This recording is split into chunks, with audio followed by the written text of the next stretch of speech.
Assalamualaikum warahmatullahi wabarakatuh. Perkenalkan, nama saya Leni Waribu. Hari ini saya akan mempresentasikan tentang pengoperasian asuransi syariah.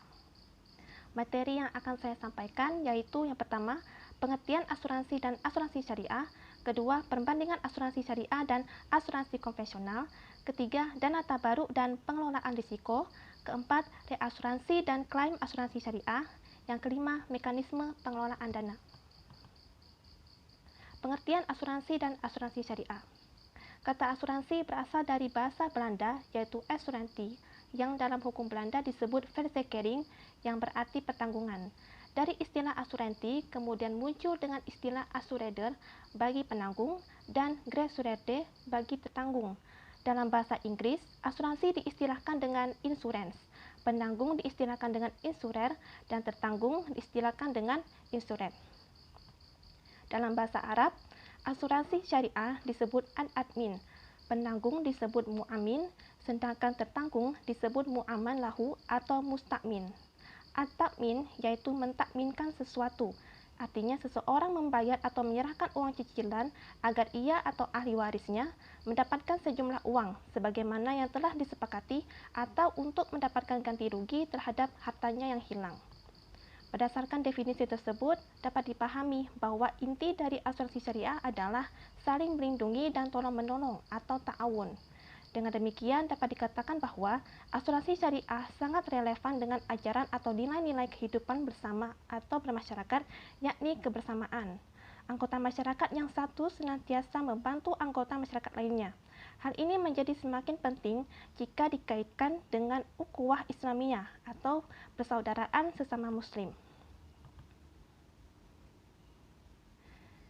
Kemudian ada perbandingan asuransi syariah dan asuransi konvensional. Dalam konsep konvensional yaitu transfer risiko dari peserta kepada penanggung atau transfer of risk. Kalau syariah yaitu sharing risiko antara satu peserta dengan peserta lainnya atau sharing of risk. Untuk prinsip akad, konvensional yaitu jual beli, sedangkan syariah saling tolong menolong. Kepemilikan dana, untuk konvensional, dana premi seluruhnya menjadi milik perusahaan sehingga perusahaan bebas menggunakan dan menginvestasikannya. Sedangkan syariah, dana dari peserta sebagian akan menjadi milik peserta, sebagian lagi untuk perusahaan sebagai pemegang amanah dalam pengelola dana tersebut. Untuk sumber pembayaran klaim, secara konvensional dari rekening perusahaan sebagai konsekuensi penanggung terhadap peserta, sedangkan syariah dari rekening tabaruk yang merupakan dana milik peserta. Untuk prinsip investasi dan hasil investasi, untuk konvensional, bebas di instrumen investasi apapun, hasil investasi seluruhnya menjadi milik perusahaan. Sedangkan syariah, instrumen investasi berbasis syariah, hasil investasi dapat dibagi antara peserta dan pengelola. Untuk surplus underwriting, konvensional menjadi milik perusahaan sepenuhnya, sedangkan syariah dapat dibagikan ke dalam dana tabaruk peserta dan perusahaan dalam bentuk hadiah. Yang terakhir yaitu Dewan Pengawas Syariah. Kalau konvensional tidak ada, sedangkan syariah ada untuk mengawasi manajemen, produk, dan investasi dana agar dikelola sesuai dengan prinsip syariah. Kemudian dana tabaruk dan pengelola risiko. Asuransi syariah memperlakukan istilah dana tabaruk sebagai premi yang bersifat kontributif antara sesama peserta asuransi syariah. Asuransi syariah menganut asas tolong-menolong. Dana tabaruk dikumpulkan untuk berbagai manfaat yang akan dirasakan pesertanya. Ini disebut juga dengan konsep berbagi risiko atau risk sharing, misalnya untuk membayar klaim, santunan asuransi, atau pengelola lain sesuai dengan tata cara asuransi syariah yang berlaku. Pada asuransi syariah, premi yang sudah dibayarkan seluruh pemegang polis hanya akan dikumpulkan dan dikelola perusahaan asuransi. Dana yang terkumpul nantinya digunakan untuk membayar klaim yang diajukan oleh peserta asuransi syariah yang sedang menghadapi risiko sesuai akad atau perjanjian. Jadi, bagaimana posisi perusahaan asuransi syariah nanti? Nah, perusahaan asuransi syariah hanya berperan sebagai operator atau pengelola yang bertugas mengurus administrasi data kepesertaan, mengelola risiko, mengelola dana tabaru, dan membayarkan klaim sesuai dengan yang diperjanjikan. Sebagai imbalan atas pekerjaan tersebut, perusahaan asuransi memperoleh fee atau upah dan atau bagi hasil dari pengelolaan dana yang terkumpul dari peserta. Kemudian, reasuransi dan klaim asuransi syariah. Usaha reasuransi adalah usaha jasa pertanggungan ulang terhadap risiko yang dihadapi oleh perusahaan asuransi, perusahaan penjaminan, atau perusahaan reasuransi lainnya. Usaha asuransi umum syariah adalah usaha pengelolaan risiko berdasarkan prinsip syariah guna saling menolong dan melindungi dengan memberikan pergantian kepada peserta atau pemegang polis karena kerugian, kerusakan, kehilangan keuntungan, atau tanggung jawab hukum kepada pihak ketiga yang mungkin diderita peserta atau pemegang polis karena terjadinya sesuatu peristiwa yang tidak pasti. Klaim adalah hak peserta asuransi yang wajib diberikan oleh perusahaan asuransi sesuai dengan kesepakatan dalam akad. Klaim dibayarkan berdasarkan akad yang disepakati pada awal perjanjian. Klaim dapat berbeda dalam jumlah sesuai dengan premi yang dibayarkan. Klaim atas akad tijarah sepenuhnya merupakan hak peserta dan merupakan kewajiban perusahaan untuk memenuhinya. Klaim atas akad tabaru merupakan hak peserta dan merupakan kewajiban perusahaan sebatas yang disepakati dalam akad.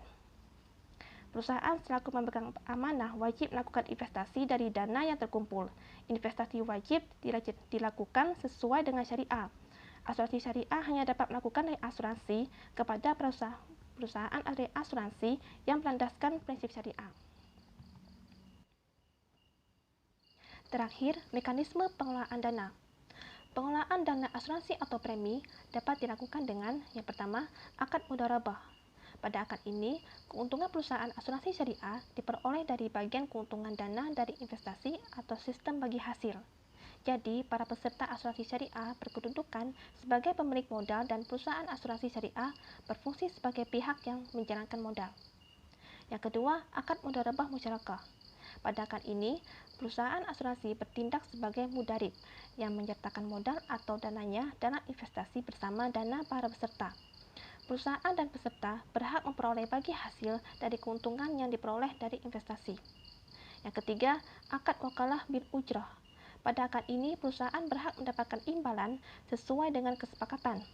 Para peserta memberikan kuasa kepada perusahaan untuk mengelola dananya dalam hal kegiatan administrasi, pengelolaan dana, pembayaran klaim, underwriting, pengelolaan portofolio risiko, pemasaran, dan investasi. Mekanisme pengelolaan dana peserta atau premi terbagi menjadi dua sistem, yaitu yang pertama, sistem pada produk saving atau ada unsur tabungannya, yaitu suatu produk yang digunakan untuk perorangan dan dibuat secara khusus, di mana di dalamnya selain mengandung tabaru terdapat unsur tabungan. Jadi setiap premi yang dibayarkan oleh peserta akan dipisah dalam dua rekening yang berbeda. Yang pertama, rekening tabungan peserta, yaitu dana yang merupakan milik peserta, yang dibayarkan apabila perjanjian telah berakhir, peserta mengundurkan diri, atau peserta yang sudah meninggal dunia. Yang kedua, rekening tabaru, yaitu kumpulan dana kebajikan yang telah diniatkan oleh peserta sebagai iuran dana kebajikan untuk tujuan saling menolong dan saling membantu yang dibayarkan apabila peserta meninggal dunia dan perjanjian telah berakhir atau jika ada surplus dana. Yang kedua, sistem pada produk non-saving, yaitu suatu produk yang bersifat individu dan di dalam struktur produknya tidak terdapat unsur tabungan atau yang bersifat tabaru dana tolong-menolong. Jadi setiap premi yang dibayar oleh peserta akan dimasukkan dalam rekening tabaru perusahaan, yaitu kumpulan dana yang telah diniatkan oleh peserta sebagai iuran dan kebajikan untuk tujuan saling menolong dan saling membantu, dibayarkan apabila peserta sudah meninggal dunia, yang kedua perjanjian telah berakhir, atau jika ada surplus dana. Sekian presentasi dari saya, mohon maaf bila ada salah kata. Wassalamualaikum warahmatullahi wabarakatuh.